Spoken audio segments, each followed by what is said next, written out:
Très heureuse de vous retrouver, mesdames et messieurs. Spécial débat reçoit pour vous Joseph Koy. Nous allons parler autour de la diplomatie. Nous allons en prendre quelques aspects et nous allons en savoir un peu plus avec notre invité. Très heureuse de vous retrouver en ce jour, Joseph Koy. Merci beaucoup, Madame Paulette, de me recevoir. C'est moi qui suis heureux. Merci beaucoup. Nous allons parler un peu de diplomatie. Nous allons tourner autour. Nous allons prendre plusieurs de ces facettes. Nous allons commencer, Joseph Koy. Ça, c'est l'actualité qui bat aujourd'hui. C'est la guerre russo-ukrainienne aujourd'hui. Alors, mais nous allons le prendre peut-être dans l'angle africain un peu, hein, l'impact que cette guerre a sur l'Afrique. Est-ce que, Joseph Koy, la toute dernière nouvelle que nous avons eue, nous avons voté en faveur de l'Ukraine.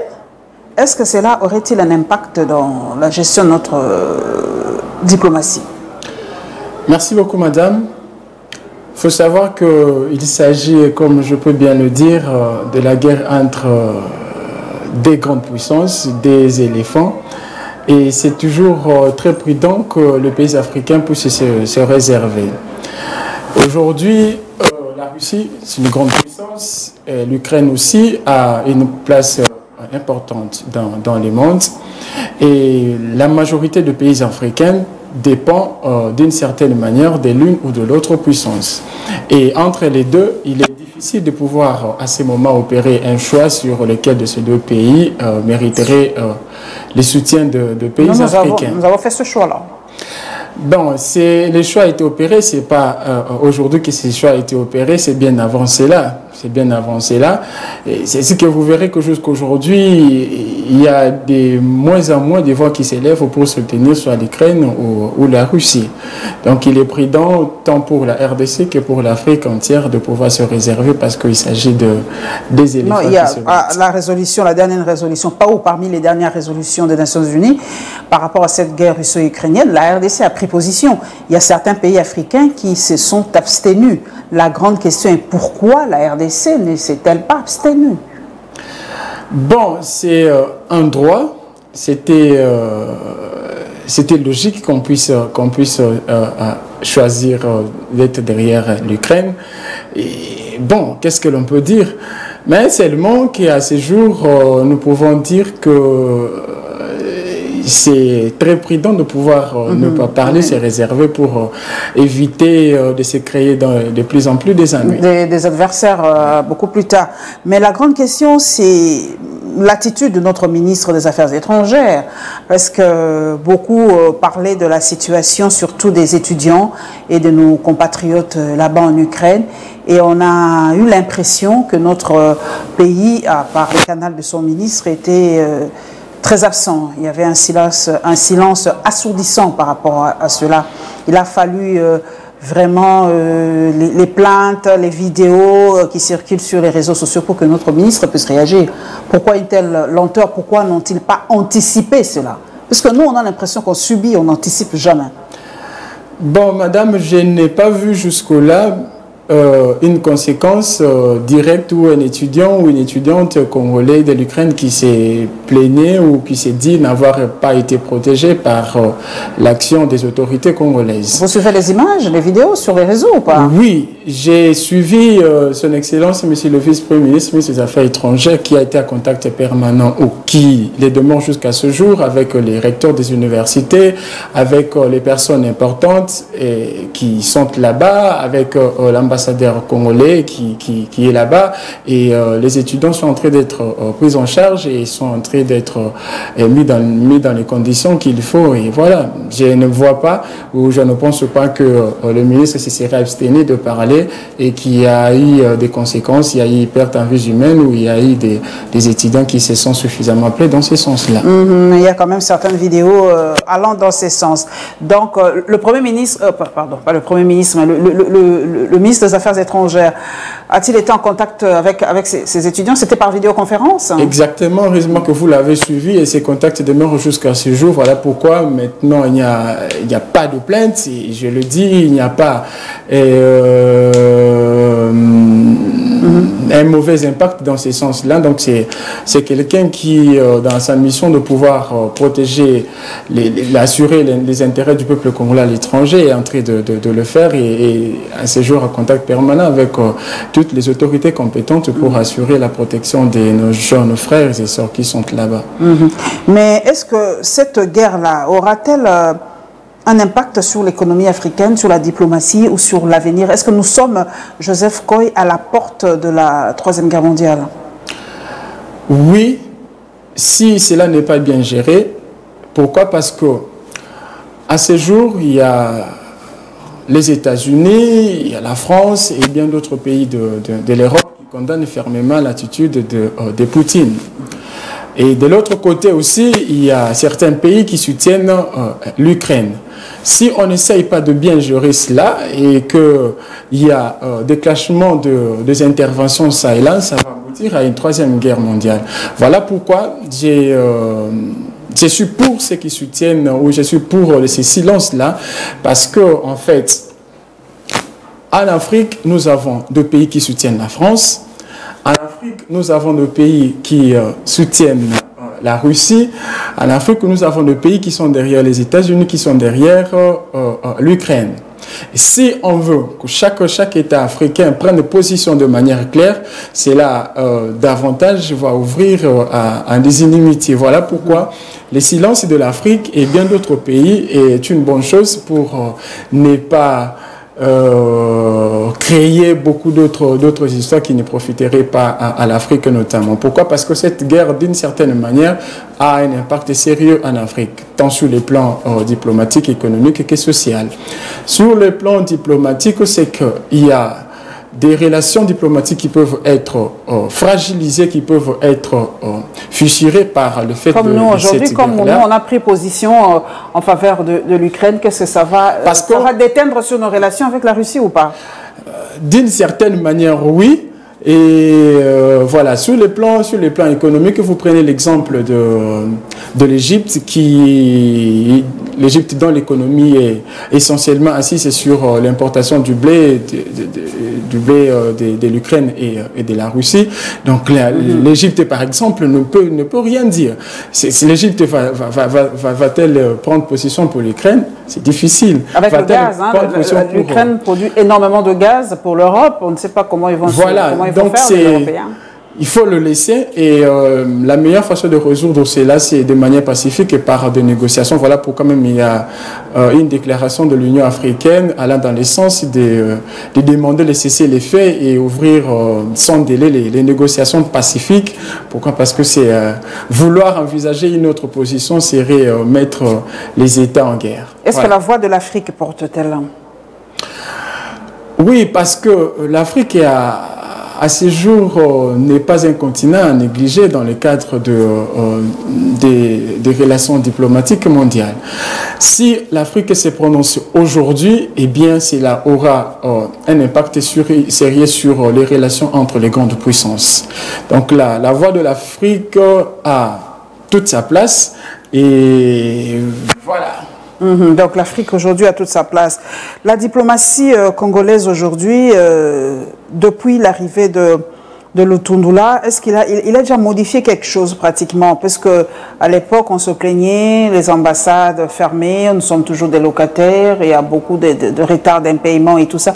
Depuis son arrivée, ça fait à peu près 3 ans, c'est ça? Non, une année quelque chose, hein, Louis. Une année, si c'est trop, voilà. Voilà. Est-ce qu'il a marqué de son empreinte déjà son passage à la tête du ministère des Affaires étrangères? Il est difficile de pouvoir ici faire les mandats, qu'est-ce que je dis, les bilans de Christophe Lutundula depuis qu'il est là aux Affaires étrangères, mais nous allons essayer pendant quelques secondes d'en Est-ce que vous avez senti, est-ce que vous avez vu, vous qui aimez bien la diplomatie, est-ce que vous avez vu quelques changements pratiques dans la gestion de notre image à l'extérieur? Quand il est arrivé, il a trouvé le président Tshisekedi en train d'exercer son mandat de président de l'Union africaine. Christophe Lutundula l'a accompagné efficacement dans ce sens-là. Et à ce qui concerne l'organisation interne, il est à dire que il était d'abord question pour lui d'organiser les personnels, d'abord les locaux, les bureaux et autres, ce qui a été fait. Et dans le cadre de relations avec d'autres États, dans le cadre de la diplomatie, eh bien, Christophe Lutundula, c'est sous l'égide ou sous le contrôle du Premier ministre et sous le leadership du président de la République, il a ouvert assez de négociations. Voilà pourquoi vous verrez que le Congo aujourd'hui est le premier pays à conclure des accords dans le cadre de la mise en place des infrastructures avec les pays, avec le Qatar et les pays d'Arabes Unis. Et Christophe Lutundula a toujours dans les cadres de ses fonctions, a conclu ou la RDC, bien entendu, conclu des contrats ou des accords avec l'Ouganda toujours pour voir dans quelle mesure on peut assurer les infrastructures, comment on peut les arranger, si je dois dire comme ça. Christophe Lutundula, toujours dans les cadres de vouloir changer la situation générale des affaires étrangères, a trouvé un dossier sur sa table qui était l'organisation de la conférence diplomatique et qui, ça fait déjà pratiquement 12 ans que cela n'a pas été organisé, 12 ans, 11 ans, quelque chose comme ça. Et où on devait appeler les ambassadeurs, voilà, c'est ça, et trouvant nécessaire dans ce sens parce qu'il était impossible de pouvoir organiser la situation générale des affaires étrangères sans pour autant rappeler les ambassadeurs, les chefs de poste consulaires pour échanger avec eux, partager les expériences. Ça s'est fait. La conférence a eu lieu du 26 au 28 février et il y a un certain nombre de résolutions, recommandations qui ont été prises dans ce sens-là.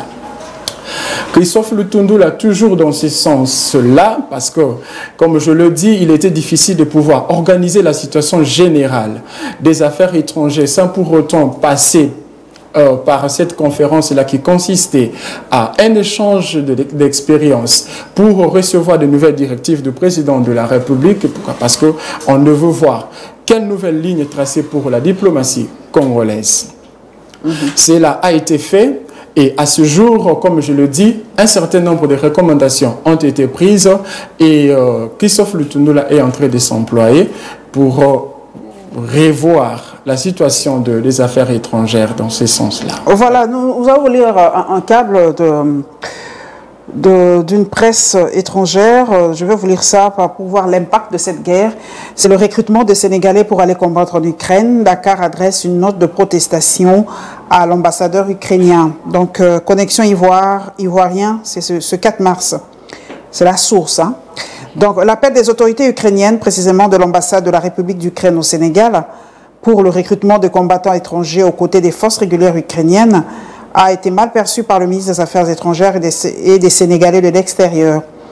La ministre Aïssata Tall Sall n'a pas attendu longtemps pour adresser une lettre de protestation à l'ambassade d'Ukraine au Sénégal et demander le retrait de l'appel sur la page Facebook de l'ambassade de la République d'Ukraine à Dakar. Le ministère des Affaires étrangères et des Sénégalais de l'extérieur a appris avec étonnement la publication ce 3 mars 2022 sur la page Facebook de l'ambassade de la République d'Ukraine à Dakar, un appel aux citoyens étrangers à venir à l'aide à l'Ukraine avec à l'appui un formulaire d'inscription. Donc vous avez un peu l'idée. Donc c'est ça ce que je dis, l'impact de cette guerre. Est-ce que chez nous on a déjà un message comme ça? Non, hein, je ne pense pas. Hein. Non, non. Dans les coulisses du ministère des Affaires étrangères, non, pas encore. J'y suis pas, mais je ne pense pas que la RDC puisse adopter une telle attitude, d'autant plus qu'elle n'est pas profitable à la RDC. Ah, la RDC. Mais c'est ça, c'est comme on a soutenu l'Ukraine, peut-être que si l'Ukraine nous demandait quelques soldats, quelques mercenaires, on va accepter. Si jamais il y a un tel comportement ou une telle demande de la part de l'Ukraine, on saurait bien quelle sera la position des autorités de notre pays. Bon, les mercenaires, c'est quoi? Ce sont des soldats payés Oui, les mercenaires, c'est dit quelqu'un que l'on paye pour exécuter un service déterminé. Et à la fin de ce service, le contrat est rompu ou le contrat est Mais nous, à l'époque, il y a certains présidents de nos pays qui ont eu affaire à des mercenaires. Même dernièrement, les mercenaires... on en parle toujours, hein, des mercenaires en RDC. On ne sait pas s'il y aura des mercenaires congolais en Ukraine. Bon, je n'entre pas dans ces dossiers-là, surtout que... Ok, je voulais simplement vous lire, parce que nous sillonnons les nets pour avoir des idées par rapport à cette guerre russo-ukrainienne. Je sais que vous êtes jeune par rapport à la manipulation des médias aujourd'hui. On a l'impression que Poutine est présenté comme le diable, comme c'est lui qui tue les Ukrainiens, comme c'est lui qui ne veut pas la paix, un dictateur. Est-ce que nous, comment les Africains perçoivent-ils cette guerre par rapport à la lecture des médias occidentaux? Bon, à ce jour, si vous parcourez les statuts des Congolais, c'est tout le monde qui met sur son statut Poutine. On se pose la question, cette façon de faire, c'est une façon de soutenir Poutine pour dire que la position de Poutine, le comportement de Poutine, et c'est lui qui convient à l'instant. Moi, j'ai pourquoi les Africains apprécient Poutine? Parce qu'ils pensent que Poutine veut changer l'ordre mondial qui existe déjà. Parce que dans la tête des Congolais, ce sont les États-Unis, pas dans la tête des Congolais, on sait que ce sont les États-Unis qui depuis la Première Guerre mondiale de 1940-1945, ce sont les États-Unis qui sont considérés comme la première puissance mondiale. Et actuellement, la Russie tend à occuper cette place-là. La Russie s'est dit forte et la Russie veut renverser cet ordre-là qui n'est pas facile. Pourquoi? Parce qu'on sait que ce sont les États-Unis qui, jusqu'à ces jours, demeurent la première puissance mondiale. Et les Africains d'une manière générale et les Congolais d'une manière particulière veulent ou pensent que l'Ukraine est soutenue par notamment la France et que l'Ukraine ne veut pas le monde occidental en général, l'Europe en général, et que d'une certaine manière Poutine serait marginalisé et que la réaction de Poutine serait considérée comme une sorte de légitime défense. C'est un peu dans ce sens-là. À part ça, il n'y a pas une autre raison fondamentale qui justifierait le fait que l'on doit soutenir Poutine dès lors qu'il est établi que ce sont les actes de guerre. Et à ce jour, la guerre, c'est quelque chose qui n'est pas encouragé. C'est toujours la population qui en paye le prix. Voilà. C'est toujours la population, c'est toujours les économies qui en pâtissent. Et donc, à ce jour, on ne peut pas considérer, on ne peut pas encourager le fait que Poutine livre à des actes de guerre. Dès lors qu'il est établi, il est possible de pouvoir résoudre ces questions-là. Mais on dit, Joseph Nkoy, on dit que c'est le non-respect des traités. Il y aurait des traités entre l'OTAN et eux, qu'il ne devait pas avoir, au-delà d'une certaine frontière, l'influence occidentale. L'OTAN ne devait pas dépasser les bornes. C'est ça vraiment l'expression. Donc aujourd'hui, Poutine se défend. Il a dit, on s'était entendu comme ça, vous voulez aller au-delà des limites. Et c'est ce qu'on dit que cela pourrait avoir une certaine ressemblance avec ce qui se passe avec le Rwanda. Aujourd'hui, est-ce que vous allez accepter que Kagame se lève un matin et dise voilà, j'entre là-bas, c'est pour aller défendre mon territoire par la RDC. C'est ce qu'il dit d'ailleurs de tout le temps, je défends mon pays, je vais jusqu'en RDC pour traquer les FDLR qui menacent mon pays. C'est le comportement de Poutine, comme je viens de le dire, ce qu'on appelle en droit international la légitime défense préventive. Voilà, exactement. C'est ce que fait Kagame, non? C'est vrai. C'est ce que fait Kagame, en fait. Bon, on va parler après. On va parler avec ça, d'abord de exactement, Poutine. Je fais simplement la comparaison. Voilà. C'est vrai qu'il y aurait des accords entre l'OTAN et la Russie, de sorte qu'on ne puisse pas franchir les limites du territoire russe. Mais est-ce que cela est déjà eu lieu? Cela a déjà eu lieu. Il y a des velléités de ça. Mais est-ce qu'il était important que Poutine puisse agir de la sorte? Est-ce que c'était le seul moyen auquel Poutine devait recourir pour se faire entendre? Je pense que la diplomatie serait l'élément... Peut-être la diplomatie a échoué, c'est le dernier recours, c'est la guerre. Non, ça n'a pas encore échoué. Pourquoi? Parce qu'il n'y a pas eu violation du territoire russe, on n'a pas franchi les limites. Et je pense qu'un responsable Poutine devait d'abord examiner, et si jamais il y a...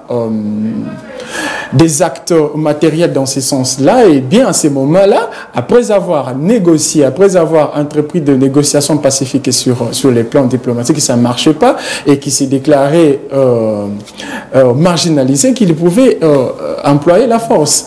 Mais aller directement par la force et par des actes de guerre, je ne pense pas que cela soit actuellement admis en diplomatie. Donc, mais si on doit revenir en Afrique avec le Kagame fait aussi, comme il dit, un peu de la guerre défensive. Il a dit ces gens-là qui sont là, les FDLR, pardon, qui sont en République démocratique du Congo, pourraient déstabiliser le Rwanda, donc il peut le traquer chez nous.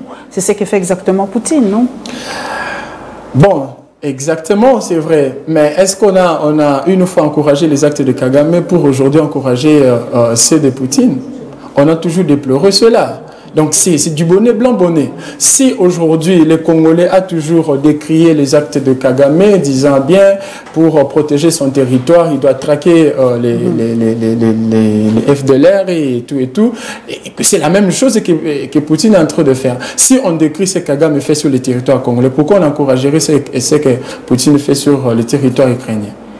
Donc, vous voyez, c'est la même chose. Donc, le plus important, c'est de pouvoir avoir des négociations, ouvrir des négociations, arranger la question sur les plans diplomatiques de manière pacifique. Si cela ne tient pas à ce moment-là, parce qu'en fait, les droits internationaux, c'est les droits de la force, que Poutine emploierait la force. Dès lors que préalablement, il n'y avait pas eu de négociations pacifiques, je pense que ce n'est pas quelque chose à encourager. Est-ce que le président ukrainien se serait-il trompé? Parce qu'aujourd'hui, on se rend compte que ceux qui l'ont soutenu à tenir tête à Poutine, aujourd'hui, ont difficile à l'aider pratiquement. Il n'y a pas l'armée française, il n'y a pas l'armée américaine, il n'y a pas l'armée allemande et tout ça. Et pourtant, on le poussait à tenir tête à Poutine. Aujourd'hui qu'il y a la guerre, aujourd'hui qu'il y a des bombardements, il n'y a ni l'armée française, ni l'armée américaine, ni allemande, je pense ni les autres. Que la position de l'Europe entière, c'est la position qu'il faut à ces jours. Imagine qu'aujourd'hui... Ils ne veulent pas aider militairement l'Ukraine? Imagine qu'aujourd'hui, la France et bien d'autres pays de l'Europe s'est rallient à l'Ukraine, à Kiev pour les soutenir. Eh bien, il faut dire que la Russie aussi n'est pas seule. La Russie a aussi ses alliés, notamment la Chine, la Corée, tout. Vous voyez ce que ça peut donner. Donc, ça va quitter la sphère européenne, et ce sera la troisième guerre mondiale. La troisième guerre mondiale. Donc, ce qu'il faut éviter, c'est arriver sur ces terrains-là. Voilà pourquoi... avec les armes nucléaires aujourd'hui, ça sera terrible. Voilà. Hein. La Corée a l'arme nucléaire, la Russie, et la Chine, tout ça. Imagine qu'à ce jour... France, États-Unis et autres donnent de la force ou accompagnent le président ukrainien pour combattre la Russie. Et que de son côté, le président coréen et le président chinois se mettaient derrière Poutine. Quel sera le sort de l'humanité? Et l'Afrique enverrait les mercenaires ou les tirailleurs sénégalais comme à l'époque et tout ça. Il y aura Éthiopie, Bongolo et tout ça encore chez nous. Qu'est-ce que ça va l'Afrique va entrer encore dans cette guerre. L'Afrique va entrer, l'Afrique va subir voilà. Cette guerre. Donc, la logique de négociation, c'est la logique la plus... la logique qui doit être appréciée à ces jours, sinon ce sont les humains qui sont en train de mourir. Quand on voit cette guerre, Joseph Koy, par rapport aux étudiants, j'y reviens, est-ce que cela ne nous tire-t-il pas les oreilles pour que nous puissions avoir nos propres universités ici? Parce qu'aujourd'hui, moi j'ai un enfant que j'envoie à l'Ukraine, il y a la guerre en Ukraine là. Donc, est-ce que les Africains ne peuvent pas réfléchir autrement par rapport aux études universitaires? Bon, je dirais c'est une leçon que nous devons tirer, mais nous sommes entre les États. Tel citoyen peut quitter son territoire pour tel autre. Personne n'avait envisagé cette guerre-là, mais c'est arrivé. C'est arrivé. C'est question de trouver mais on peut tirer une leçon à chaque situation. Cela doit nous apprendre à mettre du sérieux dans nos propres universités, ici aussi. Bon, d'une certaine manière, oui. C'est là un caractère interpellateur. Je pense que les autorités doivent voir pour que, particulièrement nous ici, nous ne puissions pas chaque fois quitter la RDC pour l'Europe. Lorsque quelqu'un étudie en Europe, on présume qu'il est super savant et voilà. Donc c'est bien d'une certaine manière parce que ça nous aide à tirer un certain nombre de leçons.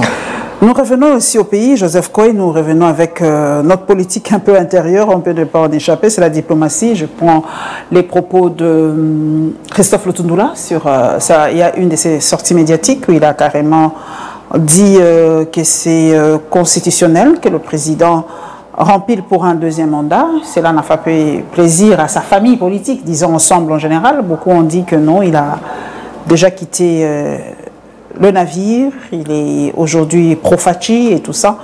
Est-ce que pour vous, ce n'est que des propos tout à fait légalistes? C'est tout à fait normal en tant que ministre des Affaires étrangères, en tant que juriste, que Christophe Lutundula ait tenu de tels propos?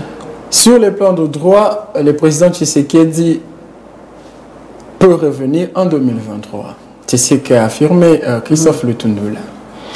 Là où ça pose problème, c'est le fait que Christophe Lutundula aurait dit qu'il ne trouve aucun péché de pouvoir en 2003 soutenir le président Tshisekedi, que cela dérangerait notamment sa famille politique et Ensemble pour le changement.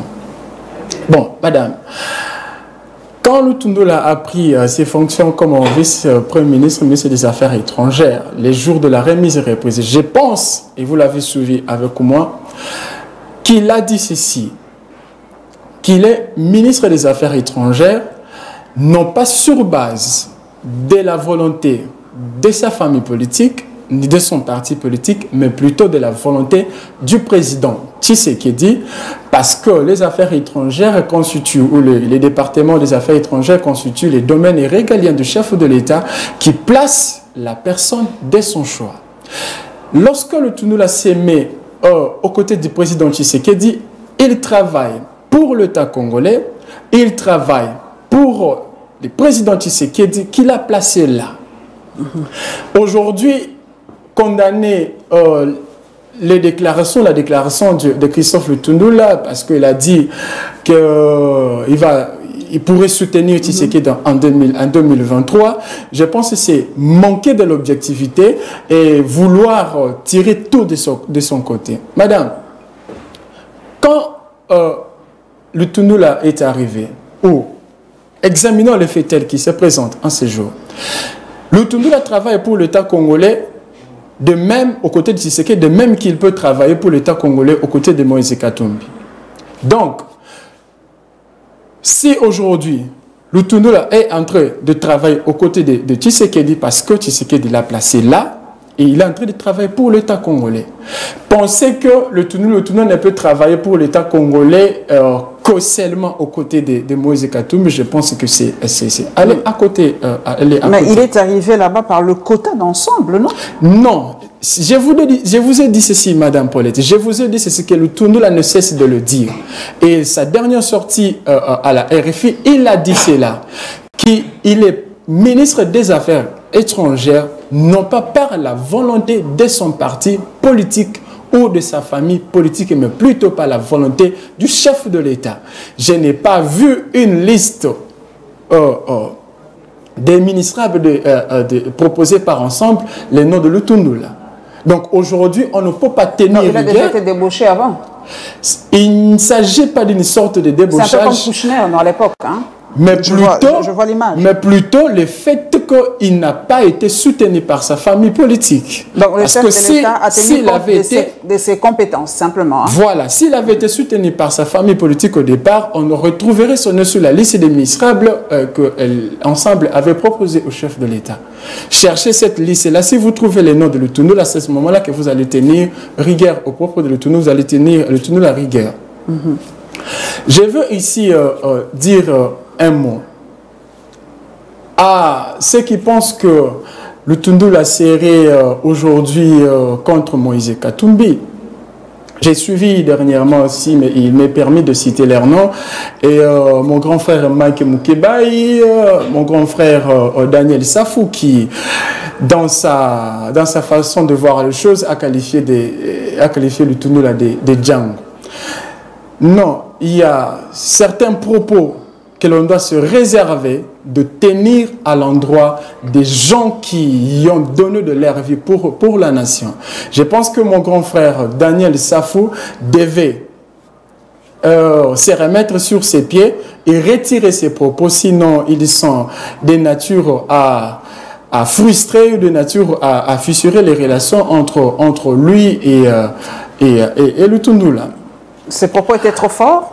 Vous estimez? Non, mais entre nous soit dit, quand vous qualifiez les représentants, si je dois le dire, sur le plan diplomatique ou dans les relations internationales, après le président de la République, le Premier ministre, c'est le ministre des Affaires étrangères. Et un parlementaire qui a reçu le mandat du peuple, qui se permet de qualifier, un vice-premier ministre, ministre des Affaires étrangères de Django. Bon, Django, c'est quoi en fait? Django, c'est un acteur de film qui, dans un film, a transporté le cercueil, quelque chose de genre. C'est ça, Django, en fait? C'est ce que chante Dadju, c'est ça? Django, c'est ça, hein? Voilà. Ah, ok. Ah oui, avec... c'est un acteur de film avec... oui, je vois. Ouais, donc c'est pas viser les jeunes comme Django, quoi, c'est voilà, ça, hein? je suis Django. Ouais, c'est pas très responsable. Ah, c'est ça, je vois. C'est pas très responsable. C'est pas un voleur aussi, ici. À l'époque, à un moment, c'était pas un voleur. Voilà. En Django, fait, Django, c'est un acteur de film, c'est quelqu'un de plusieurs histoires, c'est quelqu'un de... Comprenez un peu mon langage. Et quand un parlementaire qui a reçu le mandat du peuple se permet de tenir ce genre de propos à l'endroit du vice-premier ministre, ministre des Affaires étrangères, à mon niveau, je peux dire qu'il s'agit là de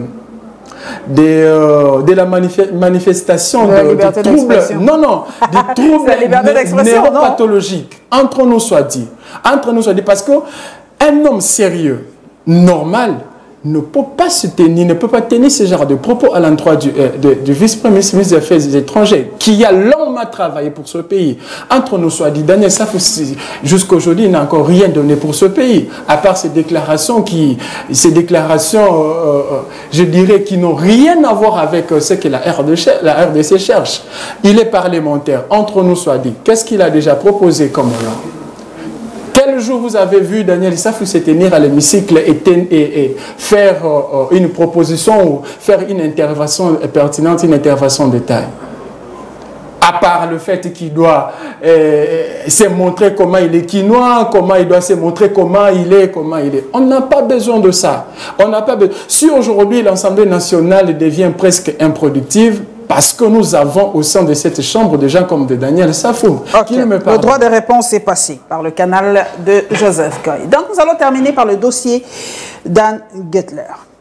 C'est aussi un peu diplomatique, hein, parce qu'aujourd'hui, j'ai lu le tweet du ministre Patrick Mouyaya. Nous ne devons pas encore, on ne peut pas encore rendre public le traité qu'ils ont eu avec Dan Guettler, parce que les Américains n'ont pas encore lu cela. Est-ce que c'est ça la diplomatie que nous prêchons, ou nous sommes redevables vis-à-vis de l'administration Biden, parce que c'est eux qui ont joué à l'arbitre pour que Dan Guettler puisse remettre tout ça à l'État congolais, sa signature, si je peux m'exprimer ainsi. Un élément à mettre dans l'actif de la diplomatie de notre pays, mais comme c'est le ministre de la Communication à qui est réservé la primeur, je ne voudrais pas insérer beaucoup de mots là, comme il a tweeté. Je pense que lorsque le moment sera opportun de pouvoir mettre à notre possession les éléments suffisants dans le cas de ces dossiers-là, nous en aurons. Mais pourquoi attendre l'aval de l'État américain? Nous sommes souverains, non? Donc, Dan Guettler a remis tout ce qu'il devait remettre à l'État congolais. Pourquoi nous devons attendre l'apport ou la lecture des Américains? C'est vrai, sur le plan international, nous sommes souverains, mais lorsqu'il s'agit de traiter des questions diplomatiques, on les traite avec beaucoup plus de simplicité, beaucoup plus de sagesse, pour ne pas créer d'autres histoires qui n'auraient peut-être pas dû être créées par le fait de la précipitation dans la communication. Donc, trop de communication tue la communication, comme on dit. Voilà, nous sommes à la fin. Là. En tout cas, le temps est vite passé. Merci Joseph Goy. Nous avons parlé vraiment de diplomatie. Est-ce que vous avez un dernier mot, parce que nous allons nous séparer? Bien, merci beaucoup, madame. J'en profite pour dire aux Congolais ceci. Nous ne devons pas se fier à ce qui s'est dit dans les médias, à ce qui s'est dit par nos hommes politiques qui, dans la plupart des cas, ne répondent pas à ce pourquoi ils ont été envoyés. Soyons responsables de notre pays. Voyons dans la même direction que le chef de l'État qui, depuis qu'il est là, manifeste une certaine volonté de pouvoir changer la situation de notre pays. Eh bien, cultivons la patience, ne nous traînons pas dans cette précipitation d'en vouloir vivre tout le même jour, mais plutôt travailler aux côtés de ceux qui ont une vision pour la nation, une vision claire, bien entendu, que ce que je peux dire à Lingala, les Biloba, Loba, travailler. Vous connaissez cette vision claire? Vous avez une idée de cette vision? Oui, madame. Vous pouvez nous en dire un petit mot? La vision du chef de l'État, c'est d'abord remettre la RDC sur le plan international, lui donner son image, parce que, madame, il faut que je dise ceci. Il n'y a pas un État qui veut se construire sans au préalable construire ses relations avec les États, construire sa politique extérieure. C'est dans ce sens que le président Tshisekedi, depuis qu'il est là, est entré avec son ministre des Affaires étrangères, travailler pour d'abord ramener la RDC, lui donner la place qu'il faut sur le plan international, ce qui permettrait à ce que la RDC fasse prévaloir ce qu'il a en termes de ressources naturelles. C'est un peu ça la notion de la diplomatie économique, la diplomatie du développement ou la diplomatie des affaires. J'en reviens. Lors de la conférence diplomatique tenue il y a quelques jours, on a rappelé aux ambassadeurs que à côté de leur rôle traditionnel de représenter l'État sur les plans étrangers, représenter l'État en dehors du pays, ils ont le rôle de pouvoir créer des climats qui permettent d'attirer davantage les investisseurs. C'est un peu ça. Nous avons les richesses, nous avons toutes les ressources naturelles, mais nous ne savons pas comment les faire valoir sur le plan international. D'où l'utilité, d'où l'importance, la nécessité même que la RDC puisse avoir une place sur le plan international.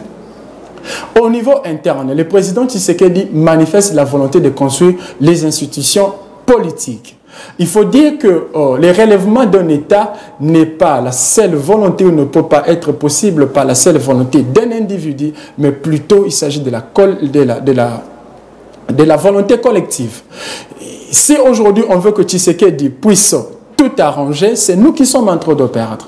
Le mieux serait de l'accompagner dans ce qu'il y pense, dans ce qu'il donne comme vision, que de pouvoir se constituer un obstacle à ce qu'il fait. Parce qu'entre nous soit dit, aujourd'hui, le président Tshisekedi, même s'il quitte le pouvoir aujourd'hui, il ne mourra jamais pauvre, alors que les Congolais sont pauvres. Aujourd'hui, si... il ne mourra jamais pauvre, par rapport à quoi? Il a ce qu'il faut. Il a ce qu'il faut. Il y a une loi qui porte protection des anciens chefs de l'État qui assure sa vie. Oui, je vois. Et quelle est notre place? Quelle est notre place, nous, les petits peuples? Le mieux que nous fassons, le mieux à faire, c'est pouvoir l'accompagner. Si jamais on réalise en 2023 que le président Tshisekedi, par rapport à ce que nous lui avons donné comme mission, n'a rien fait, et c'est à ce moment-là que l'on dirait non, monsieur Tshisekedi, tu n'as rien fait, voici. Et on le sanctionne par le biais des élections, bien entendu. Mais si nous-mêmes, Congolais, aujourd'hui, on s'érige un obstacle aux actions du chef de l'État, c'est nous qui sommes perdants. C'est nous qui sommes perdants. Nous lui avons donné un mandat de 5 ans, accompagnons-les dans cette vision-là, et arrive en 2023, nous allons juger, et je pense, avec tous les efforts qui sont en train d'être consentis, les bilans sera positif. Donc, espérons cela. Voilà. Espérons que ce bilan sera positif, parce qu'il nous reste à peu près une année et demie, parce que 2023, oui, c'est l'année électorale. J'espère que tous les projets, que sa vision sera mise en pratique d'ici là. Nous lui souhaitons toutes les bonnes choses, comme vous l'avez dit, accompagnons le chef de l'État dans sa vision claire et nette pour le développement de la République démocratique du Congo. Merci à vous, Joseph Koy. C'est moi qui vous remercie, madame. Merci à vous, chers téléspectateurs et téléspectatrices. Nous nous reverrons très prochainement.